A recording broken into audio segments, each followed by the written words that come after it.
মঙ্গলবার গোটা রাজ্য জুড়ে পালিত হচ্ছে সিদ্ধিদাতা গণেশের পুজো। একইভাবে প্রতি বছর নেই, এবছরও গণপতি সামাজিক সংস্থা গণেশ বন্দনায় ব্রতী হয়। মঙ্গলবার সকাল থেকে গণপতি সামাজিক সংস্থায় গণেশ পুজো শুরু হয়। গণেশ পুজোর চলাকালীন সাংবাদিকদের মুখোমুখি হয়ে ক্লাব কর্মকর্তারা বলেন, গণেশ বাবার কাছে প্রার্থনা থাকবে গোটা রাজ্যবাসী যেন সুস্থ সবল থাকে, পুজোর দিনগুলি যাতে আনন্দ উপভোগ করতে পারে। রাজ্যবাসীর কাছে বার্তা রাখেন সকলে যেন সকল ভেদাভেদ ভুলে সৌভ্রাতৃত্বের সম্পর্কে গড়ে তোলেন। গণপতি সামাজিক সংস্থা গণেশ পুজো উপলক্ষে সাংস্কৃতিক সন্ধ্যারও আয়োজন করে থাকে প্রতি বছর বলে জানান তিনি। রাজ্যবাসীর উদ্দেশ্যে গণপতি সামাজিক সংস্থায় একটাই শারদীয়া দিনগুলি যেন সুন্দরভাবে কাটে, সবাই যেন সুস্থ সবল থাকে, সবার কাছে সেটাই প্রার্থনা করব।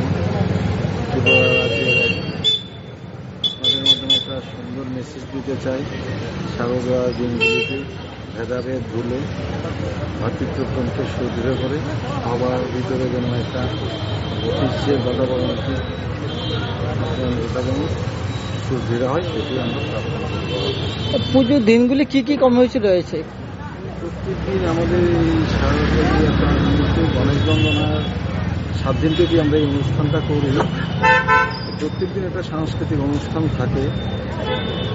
সন্ধ্যায় যতক্ষণ আমাদের সামর্থ্য থাকে আমরা মহাপ্রসাদ বিতরণ করে 7 দিন 7 দিনে আমাদের রাজ্যের মুখ্যমন্ত্রী থেকে আরম্ভ করে সমস্ত মন্ত্রীরা সমস্ত ক্লাব কর্তাগণ বন্ধুবান্ধব সবাইকে আমরা আমন্ত্রণ জানিয়ে সবাই এসেছেন।